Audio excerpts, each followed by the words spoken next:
Welcome to Straight from the Source with Haley Watts and our guest today is Keaton Denlay, Butte County's clerk-recorder, registrar of voters. Three different hats. Yeah, right. I had to practice that before because there is a lot, right? Yeah. And right now, I'm sure that as we're getting closer to the June primary, you probably have a lot of focus on that registrar of voters role, right? Yeah, it definitely comes in waves. The clerk-recorder functions are always there. They're always kind of operating almost in the background. Yeah. But elections definitely has those spikes. So how does somebody get into this line of work? Was this something like when you were a little kid, you were like, I want to be a registrar of voters? Entirely by accident. Entirely by accident. So when I did my my undergrad, I did political science because I thought it was interesting. Yeah. Not really with a plan of what I was going to do after that. Graduated in 2009, and that wasn't the best job market to come into. Okay. And decided, I'm going to try law school. So I did my stint in law school, member of the California Bar, and found out sort of by accident that you can do elections as a full-time job. A lot of people think it's volunteers once every 4 years, but I mean, you can do this, and it's a good way to give back to the community, and I was always kind of looking for a way to do that. I thought it was going to be law, and it ended up being administration. Well, so you passed the bar, right, which is not something that a lot of people can say that they're capable of doing. Sure. What point did you decide, like, I don't know if being in the courtroom is my thing? Well, it was a family law office that taught me those hard lessons. Okay. And it's one of those fields that it's hard to leave work at work, especially in family law, and that wasn't for me. It was a spot where I could help people, which is what I wanted to do, but it didn't quite mesh. It's interesting. I always feel like I would love to be maybe a prosecutor or something. Sure. But my father was an attorney, and my best friend is also an attorney, and both of them didn't let my father passed away. But it wasn't for them. There was something about it where they didn't have a passion for it, or maybe they felt overwhelmed by the amount of time that it takes, I guess, out of you. It's a tough job. Yeah, it certainly is. I have a lot of respect for people who are still in that field. Family law wasn't for me. Maybe at some point I'll dabble back into some other field, but family law wasn't it. Okay, so at what point did you decide to run for this? Because you're an elected official here. It's not just a job that you apply for. Yeah, that's right. So I started working for the department in January of 2017. Okay. And the registrar at the time was Candace Grubbs. Yeah. She was the only registrar in my entire lifetime. And she was coming to the end of her path in that role, and she was retiring, and kind of looking around like, maybe I could do that. Yeah. And so I threw my hat in the ring in 2022, got elected, and I'm ending my first term now. Okay. What are some of the things that you went into this? Were there any maybe misconceptions or like things that surprised you about what all goes into your responsibilities? Well, I didn't think the media would talk to me as much as they do. Making the transition from law to elections, I sort of thought, elections is probably pretty low stress. That seems like a pretty easy thing to do. And just in the last 10 years, we've seen the spotlight shined on elections, which is good, but it also creates some challenges of just making sure that you can handle the public education side of it as well as the administration. It's such a crazy, interesting thing, right? Because we live in this country where, we're a democracy, right? And the way that we get to have a say in what goes on in our country is primarily through voting and through who we elect to represent us, right? So the vote is so crucially important that it's fair and that people have faith in it, right? And so much needs to be done to make sure people feel confident that this is fair, right? That's right. But so much, for me, I always think, I've personally been skeptical about like intentional, something going wrong intentionally, but so much can go wrong, whether it's a computer or human error, right? Like, how do you stay on top of all that? That's right. It's a lot of work to stay on top of it. And it's one of the reasons that elections is handled at the local level. Because if there is something that goes wrong, it sort of gets contained and can be handled here. Small scale. Yeah, it's small scale and it's an easier fix. Whereas if something was happening in Sacramento, how would you know about it? How would it get fixed? Yeah. The bigger government gets, the slower it tends to move. When you have local government, you have local hands on it that can solve those local issues. Right. And sometimes it's just knowing that problem's coming, whether it's a voter behavior thing where you have really high turnout at this one location. I know that because I'm familiar with our polling sites and can allocate those resources where we need them so we even stop the problems before they happen. Yeah. Something that we've seen, well, in my adult lifetime is this move to the mail-in ballots, which for me personally, I like because I'm busy. Yeah. right? And there were so many elections, and I'm admitting this in person, so many times where I didn't make it to the poll to vote because I couldn't get away from work. Yeah. I remember even as a kid going with my parents on election day. They'd make me come along and watch the process, and I would just be like, God, the lines, like how long are we waiting here? But inherently, of course, there are a lot of people in our country who have concerns about it, leading to, maybe somebody gets their college roommate's ballot in the mail. That college roommate doesn't live there anymore, but that's still a valid ballot. Like, what's to stop somebody from fraudulently filling it out? Like, how do we stay on top of keeping that from happening? Well, it's not a valid ballot until it has a valid signature on it. Okay. So when you have the ballots, they're all being sent out, and if they are not received, let's say your mail goes missing and you don't have it, and you call our office and let us know, hey, I didn't receive that one, we can cancel that one that was sent out and send you a new one. So even if that one does end up in the wrong hands, we can void it and make sure that it doesn't accidentally make its way into the system somehow. Yeah. And then we're also checking all those signatures with human eyes. We're not relying on a computer to do it for us, and we're not just counting them because they show up. They need to be verified with those signatures. Yeah, okay. So Butte County uses voting machines just like state law requires, right? Yes, they're not called voting machines. And I Okay. think that's part of where the confusion comes in is people are remembering early 2000s, you push some buttons on a screen and it stores it on a memory card Yeah. that can then be saved and taken somewhere else. All ballots in the United States, with the exception of one or two states, are cast on paper. Okay. So the act of voting isn't being done through a Right. machine. Now we have ballot marking devices that can translate that onto a piece of paper for voters with disabilities or people Sure. who just like the tech. But at the end of the day, every vote is recorded on paper, and the paper is what's being used to count. Okay. So we're not relying on a machine to store that information and transmit it or anything like that. They're all paper records Okay. that can then be audited and checked. And we keep them all for 22 months after every election in case there's any sort of challenge or anything comes up. How much, do you have like a warehouse somewhere? We do have a warehouse, yeah, and it's in our new building, our beautiful Hall of Records in Yeah. Oroville. It's really nice to have everything in one spot. Right. Butte County, because of our facilities that we have, we're central count, which means every ballot that comes in is counted in that building in Oroville, and then it stays there for those 22 months. Okay. So basically, so say we're coming up to an election and the mail-in ballots start coming in, your volunteers are ready to go, it's received at your office, right? Collected from those drop boxes, brought to your office, and just one by one, each one it goes through and the vote is counted, and then a human looks at it, also counts it and compares it to what the machine said? Yeah, it's a big process. I'll back up a little bit to kind of go Okay. to the beginning of it. Before we even get to the election, Yeah. we are doing logic and accuracy testing on all of our equipment to make sure that it is working properly. So how that works is we take pre-marked ballots that we know how they've been marked, so we know what the results would be on those test ballots, and they're run through those machines. Okay. That test is done with members of the grand jury. So the grand jury sends us a Democrat, a Republican, and a third person, whoever that may be. And they actually help my full-time staff do those tests to make sure that we're not relying on our vendors to just trust them to know it's right. We Yeah. are verifying Yeah. that it's correct. So we've done that every election since 2018. It's come out 100% accurate every time. And then we're ready to do the election. Okay. Zero out the machines, start them all over again, and then we're ready to count the ballots. Yeah.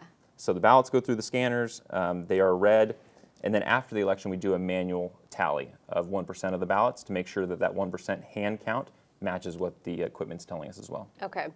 Whenever we have like special elections, we always hear about the cost, right? It's Yeah. going to cost more money. But for the most part, these people who are not your regular day-to-day employees are volunteering their time, right? So what are we paying extra for? Is it the paper itself, or what is the cost? There are no volunteers. Oh. We are actually paying all of our extra help. Oh. Yeah, so we do all our hiring through Rush Personnel. Okay. So they do all the background checks on everybody, which is a huge thing to have. Make sure we know who's in the building and we Yeah. can trust everybody who's working in there. Can you have committed a crime or be felt like a felon who served their time and still or work as a We don't do the background checks. If they clear Okay. the background check, it comes Okay. to us. So- Rush Personnel handles all that Okay. for us. Yeah, so everybody's paid a wage. They all get training. And it's Okay. really part of the professionalization that's gone into elections. It's not just your neighborhood volunteering that one Why day do every they call 4 them years. volunteers? Don't they call them volunteers? We don't call them volunteers, Oh, no. okay, okay. They have volunteered to be a part of the process. I see. But they are getting Do other paid. counties have unpaid volunteers though, maybe? Perhaps they do. Okay. And there's going to be some elements where we do have, maybe it's on election day or election night, we have somebody helping us out here or there, just kind of holding doors open while we're carrying stuff through. But by and large, if you go into a voter assistance center, the people that you're seeing there are paid. They've received training on doing what they're doing. Yeah. Because it's just such a bigger process now than it used to be, where it was you had to show up to one place. If your name was on the list, they checked you off and handed you a ballot. Right. Now they're registering people to vote at the polling place, making sure that any voter who has any sort of a disability is getting the assistance that they need. Yeah. Language assistance. We have all of that stuff ready to go at the voter assistance center. Okay. So it's a really big project that can't really be handled by just volunteers. Okay. So that's a big part of it, is paying the people to do the job, essentially. That's right. And not just printing the materials. Yeah. Okay. Anything else that goes into that cost? Well, printing, postage, Yeah. and then labor. Right. Yeah, those would be the big things. And then the vote counting machines, Butte County, does it own or lease them out? We do own ours. Okay. Yeah. Oh, so that's a one-time expense. It is a one-time expense for the actual physical equipment, but there's also the software that goes into it that is paid on like an annual maintenance type thing. Why is it then, you have to educate me about this, like the situation that we're in right now, how we have, Congressman Doug LaMalfa who passed away, right? So somebody needs to just finish his term, but then also that, because it's House of Reps, it's up every 2 years, right? And so that seat will be up again. Why couldn't we just put that on the same June primary, though, to fill Doug LaMalfa's seat? Why couldn't they both be on the same one and save all the paper? Yeah, it's a great question, and it comes down to the timelines of that seat. Because it is a 2-year term and we're trying to fill out the remainder of this one, it has to happen pretty quickly, or it becomes, we're unrepresented right now in this district, right? So trying to get that seat filled as quickly as possible means that there was a special election called by the governor for August 4th. When you have a general election on August 4th, we have to do a primary for that election. Yeah. So it lines up 9 weeks before then. It just happens to be on June 2nd. But in order to turn around that June 2nd election and get it certified in time for August, we have to do it in 9 days. Wait, so this is a coincidence that, because was it Governor Newsom decided on that August date? Yeah. And you think that it just happened to have been the primary? I'm not going to try to get inside the governor's head, Yeah. but Right. it creates a significant challenge Sure. with them being on the same day. Okay. Because we do have to certify the special vacancy election in 9 days. Yeah. Whereas California law requires that we wait 22 days to certify the regular election. I see. So we have to have one done in 9, and we Okay. have to wait 22 to do the other one. Right. And it just creates a logistical impossibility. Right. Like, how do you do both of those things at the same time? So how are you going to do it? We're doing them separately. Okay. Yeah, so that's how we end up there. Yeah. The other part of that is a candidate filing. At the day we're recording this is March 6th. Okay. Yep. The candidate filing ends today for the primary. Right. Candidate filing hasn't started for that vacancy election until later this month, later in March. Okay. So there's just varying things between that special vacancy and the standard election that just aren't really compatible with each other, and that's Okay. how we end up with doing them separately but on the same day. I thought, so wait, the filing period for somebody who wants that seat for the long term for the District 1, that hasn't opened yet? Because I thought James Gallagher was going to fill his paperwork out today or file today. So the vacancy election for the remainder of LaMalfa's Yeah. term, that hasn't started yet. The new I term, based see. on the new maps, So though is people have already being done. announced that they plan to run for it, they haven't actually filed. That's correct. For see. the vacancy election. Gotcha. Yeah. Okay. But by the time people are hearing this, the candidate filing for the regular primary has already been completed. Okay. How do you keep your head straight with all this? Yeah, it's a lot going on, and it's really just years of doing this. I'm going on 10 years of election administration, so it really takes doing it to get comfortable with these things. Right. Okay. So you've been in this office since 2017. That's a good, decent chunk of time. Yeah. The whole concept, I think that a lot of people in today's day and age, they associate voter distrust with President Trump and some of his calls about there being some unfair things going on in a previous election. But I mean, I remember the whole hanging Chad incident too, and that was what, 2007? Was it 2000? Yeah, that's Bush Gore in Florida in 2000. So it's like politicians calling on, hey, something when the election didn't go their way, and then saying, well, something must have gone wrong. Now, in the hanging Chad incident, something did go wrong, right? Well, yeah, so they were doing a recount, and sort of a anecdotal thing. Those hanging chads, the way those ballots worked, is they're perforated, right? Okay, yeah. So you run them through the machines, and it counts them. Every time you go to recount and run those through the machines again, it's causing more and more of those pieces of paper to come loose. Okay. So it kind of changes the results. The more you mess with those pieces of paper, Right. the more pieces fall out. Right. So it's hard to recount those. Okay. That's where we have the systems that we have now, which are optical scan, right? There's no physical punch out. Yeah. There's no perforations. It's just what you can see is what you get. Yeah. So there's been a lot of improvements. The Help America Vote Act, HAVA, came out of that 2000 election, just figuring out like, hey, we can invest more. You know, if democracy is so important and voting is so important, let's get it right and make sure that we have reliable policies and procedures in place that we can count on. It's so interesting because, like I said, I feel it so strongly that if we want our country to work, people have to have faith in the voting system. Yeah. And yet at the same time, it's like people are just people, right? Like I feel like that, I don't know, what you have set up in place in Butte County and at the local level across the board, I'm sure you have so many things in place to keep everyone on the straight and narrow, but there have got to be those bad actors who try, right? Like how do you keep an eye out for somebody who's working for you who comes in with bad intentions? Well, yeah, you'll get a feel for it real quickly if somebody comes in, and this is so rare, right? But you'll get somebody in who just isn't really in it for the right reasons. And not that they're a bad actor, but they're just not as committed to what we're doing as perhaps they should be. And maybe this isn't the role for them, right? Right. You really need people who are in elections for serving the public and giving back to their community. And that's really what you try to look for. And in Butte County, we have just such stellar people that want it. You know, it's the civic duty to help out and be a part of our democracy that's really built from the local level up. Yeah. So I think that's the biggest thing for people to keep in mind, because there can generally be a distrust of big government or, you know, the people behind the curtain in Sacramento or DC or whatever it is. But really, people who run elections are your neighbors, your friends, the people you see at the grocery store. Like, we're doing this for us. Right. This is by Butte County voters, for Butte County voters, that kind of thing. Yeah. Have you felt like since 2017 that for the most part during the election process that people in the community have been supportive? You've never had anybody come out and be a little like voter intimidation or questioning your methods or any of that sort of thing? Oh, sure. We get people who are questioning us all the time. Yeah. And which I think is healthy, right? The transparency is a big part of that. If you have a question, ask us, right? We're straight to the source. If you want the answers, come get them from the people that are doing it.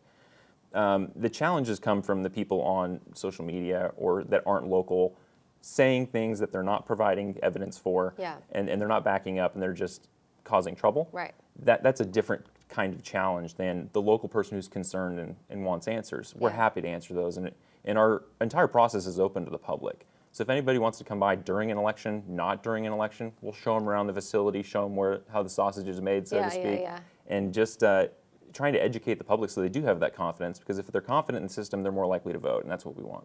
What is that whole election observer process like in Butte County typically in the recent elections? How's that gone? And what if you were to show up on election day and say, I want to be an election observer, do you get to just be one? Yeah, absolutely. Just show up. Now, there are some, candidates or campaigns will send election observers that are being paid to be there. Okay. But you don't have to be involved in all that. Just show up and say you want to look around. Yeah. Happy to show you. It doesn't even have to be an election. Yeah. Obviously, it's more interesting if there is an election going on.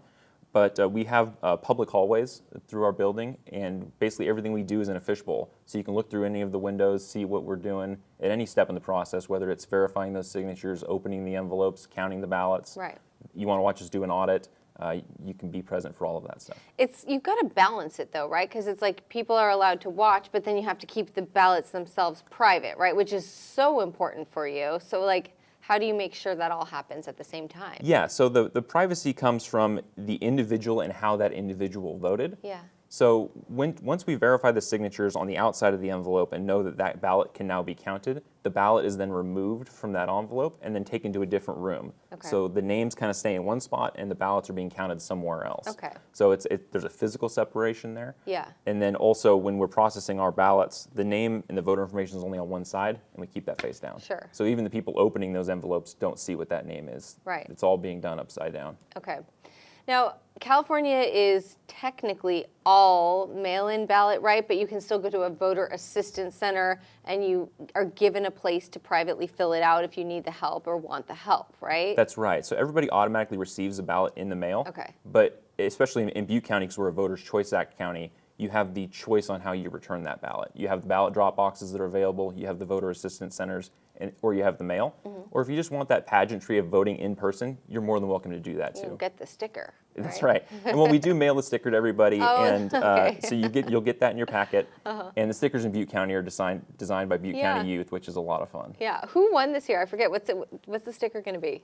His name's Judd. He's a local kid, and he's got it's a bear design, and the bear's kind of chewing on the words remember that. I voted. Yeah. Yeah, it's a lot of fun. It's a very different, unique design. Yeah, definitely. Okay, so in which case, I know that there are rules, because I asked you about voter intimidation, preventing that before. That's right. And certain things, like even a certain type of T-shirt, right, could technically, if you showed up to the poll or the voter assistance center that day, like what do people need to know? Like if I have a political sign on my vehicle or on my shirt, is that not okay? So electioneering is what you're not allowed to do in a voter assistance center, and that's advocating for any person or measure that's on the ballot. Okay.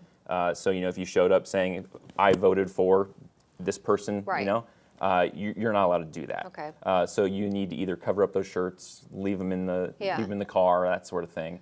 And then there's a buffer zone around the voter assistance center. So that way, if you're in line waiting, you're not going to be harassed by a candidate trying to get those last minute votes, right? They have to give you that space around the center. And like I know that I'm just going to throw out some hypotheticals here, but I'm just curious if these are ever problems. Like if I had a shirt that said vegetarian or whatever, like because almost anything these days can be considered political, right? Right. Because it's associated with one party or another. Like, do you have somebody who's kind of keeping an eye out for that? Do you have like spare sweatshirts? Like, hey, if you want to come in, you got to change, or?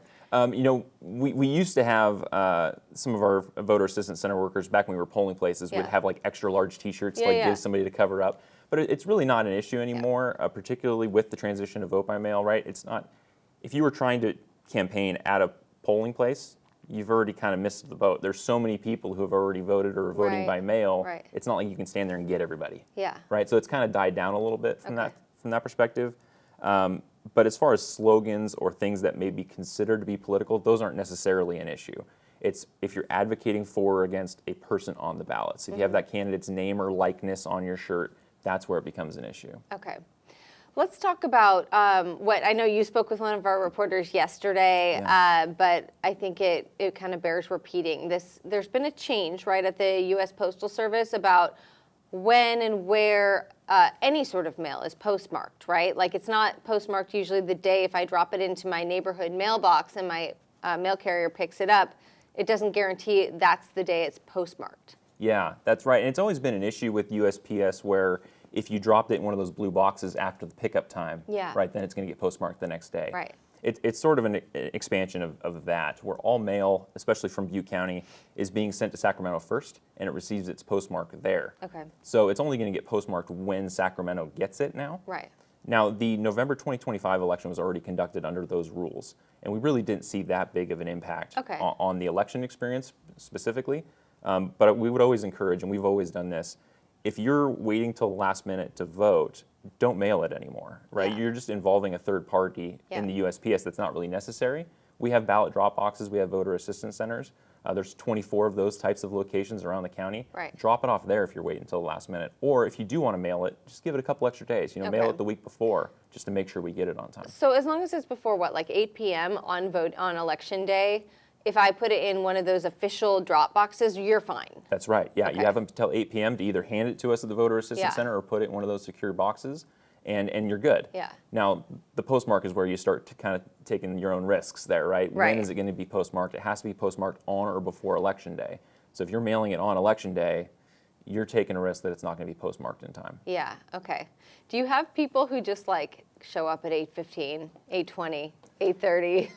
Yeah, we definitely have the people, where it's 7:59, you see a car pulling up into the parking lot. So you better hurry because we have to lock this at 8 o'clock. There's no waiting for that next person to show up.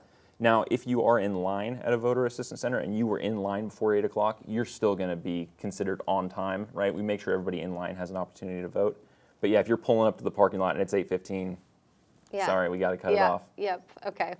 So let's talk about voter ID, right? That's Sure. such a big, it seems like such a big, kind of a controversial thing. And, I'll hear people say, well, what's wrong with asking for an ID. Yeah. What is the argument for those who, and I don't know how you feel about this, but from your perspective as registrar of voters, would asking for ID stop somebody from voting?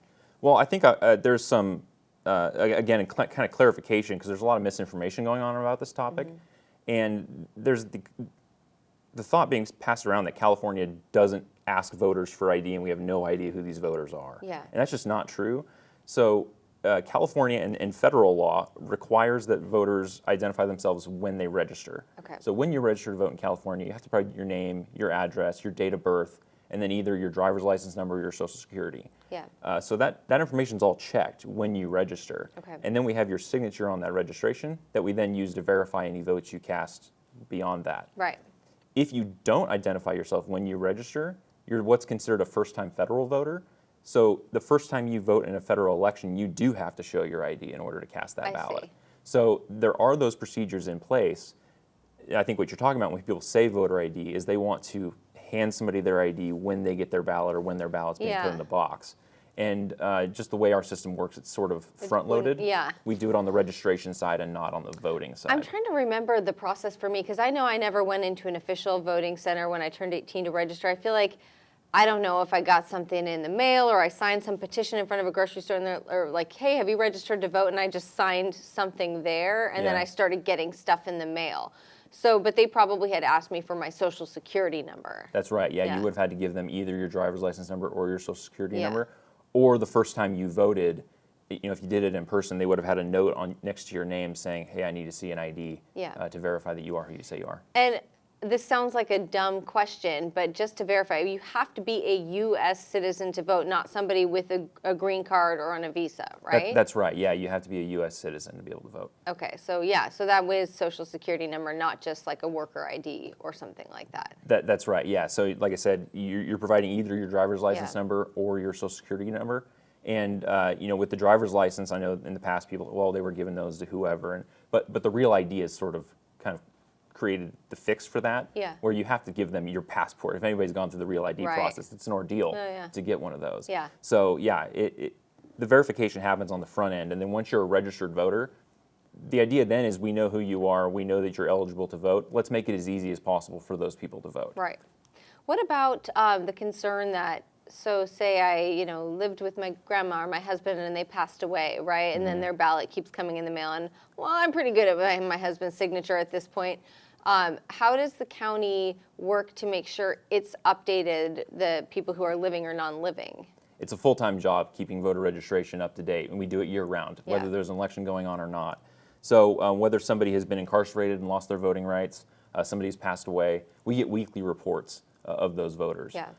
So that way we can cancel them and get them out of the voter rolls so they're not just hanging around. Now, you do have the instance where maybe spouse is away on business and the ballots show up at somebody's house. And we've had this happen before where spouse tries to sign both of them and send them back. Yeah.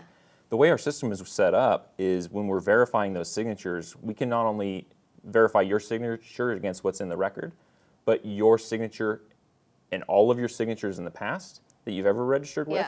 And also we can verify it against the handwriting of anybody in your household. Right. So if that handwriting comes in on, say, husband's envelope, but it matches wife's handwriting, that ballot's not going to count. What happens if you catch somebody? It's a crime.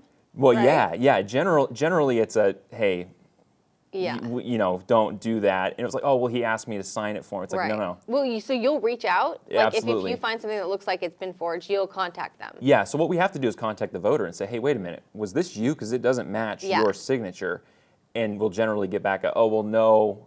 If it wasn't me, I asked somebody else to sign. It's like, this isn't going to count because you didn't sign it. Okay. So really, they've lost either themselves or their family member the ability to vote in that election. Yeah. Yeah, so we catch all those. Right. But if it turned out that somebody was intentionally, fraudulently doing it, like a dead roommate or somebody who had moved away, could you go to jail for that sort of thing? They're going to get referred to the DA's office, and then it's up to Mr. Ramsey to deal with them at that point. Yeah, it's a crime. Yeah. Even attempting to vote twice in an election is a crime. Right. We're not going to let you vote twice because we're going to catch it. Right. But having, even just attempting to do so is a crime, whether you're successful or not. Right. So don't do that. Okay. Well. Yeah. So you mentioned incarcerated. not being allowed to vote. Refresh my memory on this, because somebody, even if it was, I don't know, non-violent felony, if you're in jail serving time, you're not voting in that election currently. Yeah. But once you've paid your time and you're released, do you get your voting rights back? You do, yeah. So you're not eligible to vote if you're currently serving a state or a federal prison sentence. Okay. Now, you have people in jail that aren't serving those sentences that are still eligible to vote. Oh, okay. But once they've served their time, if they're out on parole or probation, their rights have been restored. So they just have to go through the process of re-registering, and then they can vote again. So, and you might have to just repeat it again. So some people behind bars are still eligible. Is that like That's if you'd been arrested but you haven't been convicted yet, or if it's just different levels of offenses? Levels of offenses. If it's Okay. a state or federal crime I that you've see. committed, then you're going to be ineligible to vote. Okay. But if you're in a DUI holding cell or something like that, Gotcha. for example, you still be eligible to vote until you. So do you have like a deal with like the Butte County Jail where you have workers go over there and help the people who are eligible get it done? We do send them packets, Okay. with the staples removed and that sort of stuff to Shoot. make sure that it's shouldn't laugh. make sure that it's safe for them Yeah. to be able to cast those votes, because they're obviously in a secure facility that needs to stay secure. Yes. But they have rights as American citizens to vote. Yeah, there's so many things that go into making sure that everybody gets to exercise their rights that I don't think most people would think about.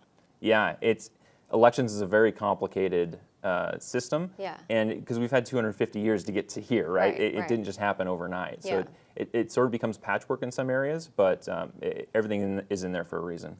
I want to talk a little bit about the description that goes into the booklets for each different, like especially when we get into the propositions and that sort of thing, because like I'll admit, I work for the news, right? So I should technically be an expert on all the local Aren't and you? state. You would think. I try to be, and a lot of times I'm embarrassed because people will call me up come election season and say, "Hey, I'm trying to figure out how to vote on this one. Can you remind me like what the impacts are of if I vote yes versus no?" And I'm like, "Yeah, I think I get it. I'll try to break it down for you." But sometimes you read those descriptions and it feels like, I don't know. It feels like a pitch on either side of it. Like you're trying to convince me of this or the other. I don't really have the full story. Right. What goes into trying to describe that to people in the most fair way possible? Well, in my office, we don't describe it to people because we don't want to be seen as either being misinformed on Yeah, it or like verbally, or like- leading somebody one way Yeah, or the other, right? right. So we don't take part in that at all. Yeah. And we also don't take any part in writing those the impartial analysis or the arguments for and against. Right. So generally, when you see a measure, you'll have the measure text. Shall Butte County do this? Yes or no? Yeah. And there will be an impartial analysis written by county council that says, look, here's just the nuts and bolts of how this works and Right. what would happen if you voted for it. And then you'll have arguments. Now, arguments can be written by anybody from the community that supports that measure or doesn't support it. Then they write an argument for, an argument against, and if both of those are submitted, then they have an opportunity for a rebuttal. So that's what you'll see in a voter information guide. Is you'll have the question, you'll have an impartial analysis written by county council or some impartial, generally an attorney, right, is writing those, and then you'll have the members of the community weighing in on how they feel Yeah. about it one way or the other. So at the same time, it's like people are always in a hurry. It's so funny because we value our democracy so much, right? And we want to have a voice, but I think a lot of times people get overwhelmed, especially for general elections when there are so many things to vote on. Yeah. And sometimes they're just like, yes, sounds good, sounds too expensive.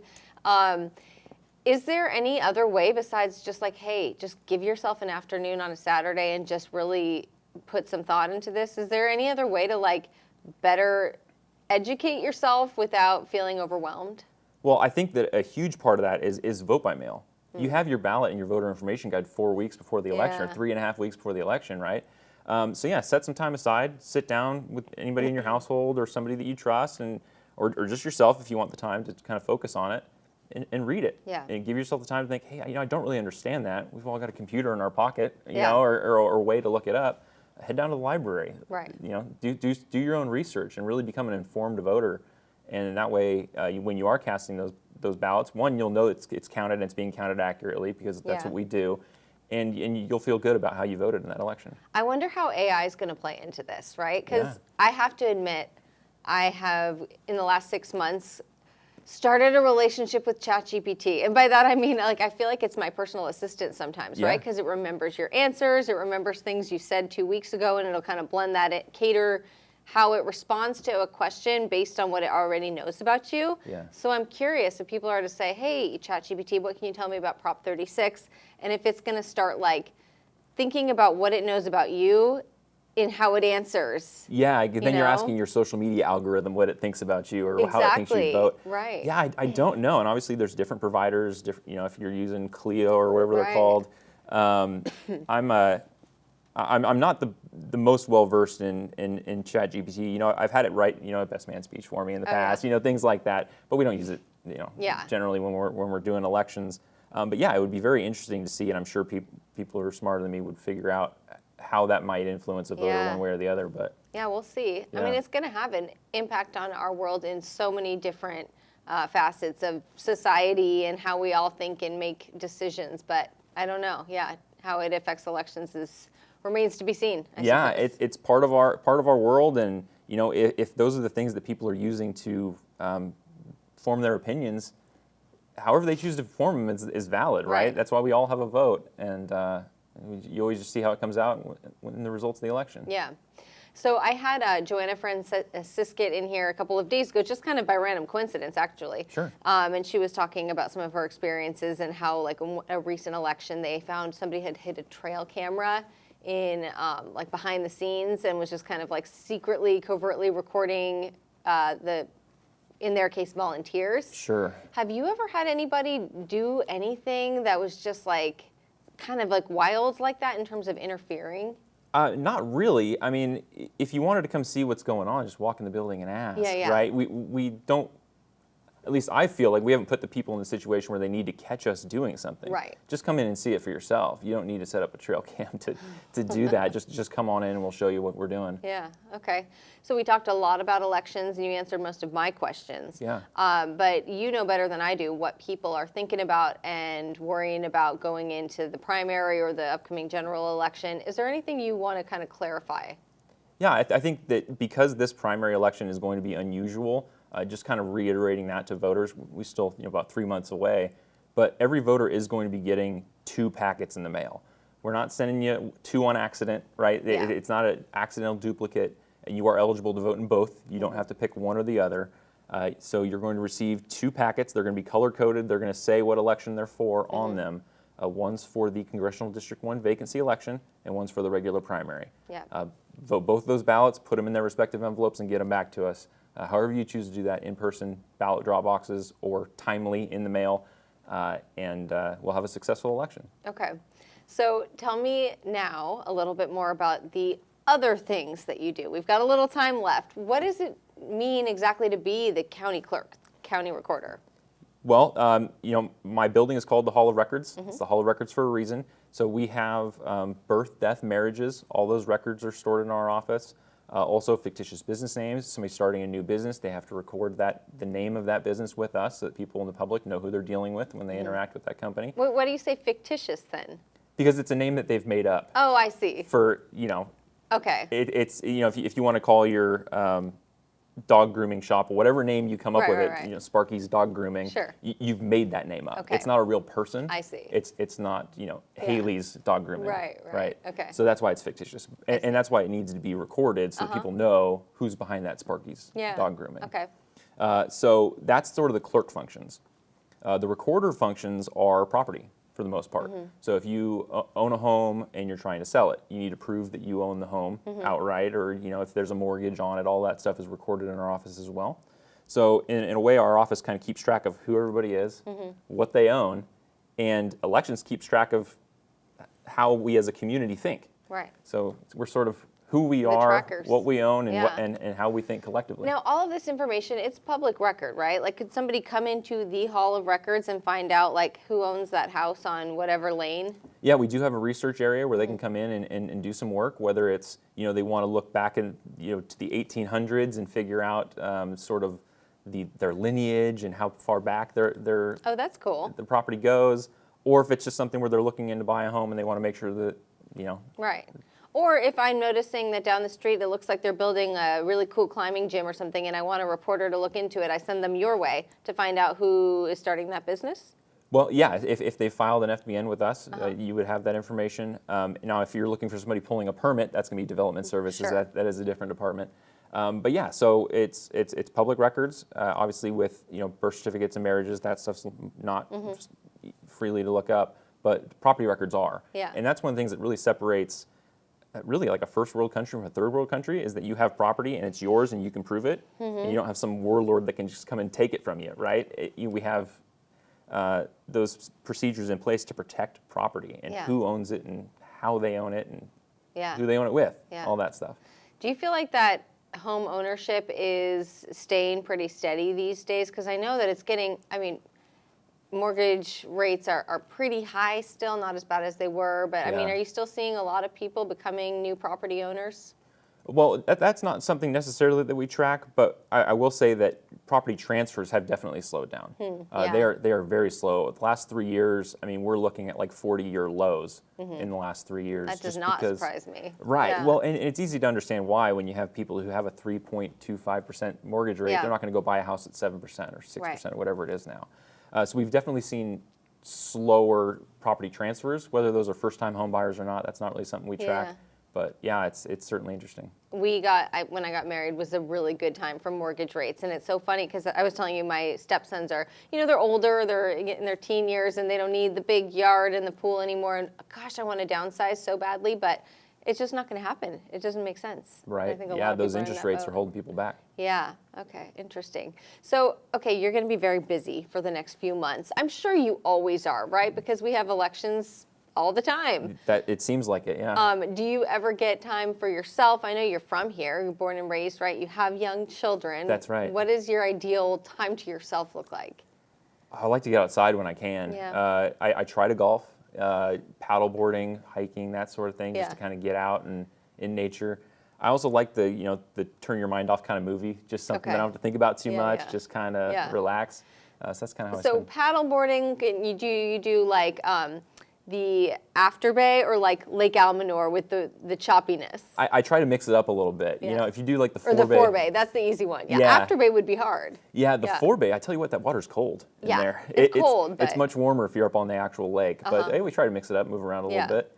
And when I'm not outside, I try to work on my truck. I've got an old truck in the garage and try to keep that thing running. That is a good skill to have. Yeah. It's something I wish I learned a lot more about. I wish my kids learned about it as well. I'm learning the hard way. I got a few nicks and scrapes of trying to work on the thing, but yeah, it's a fun project.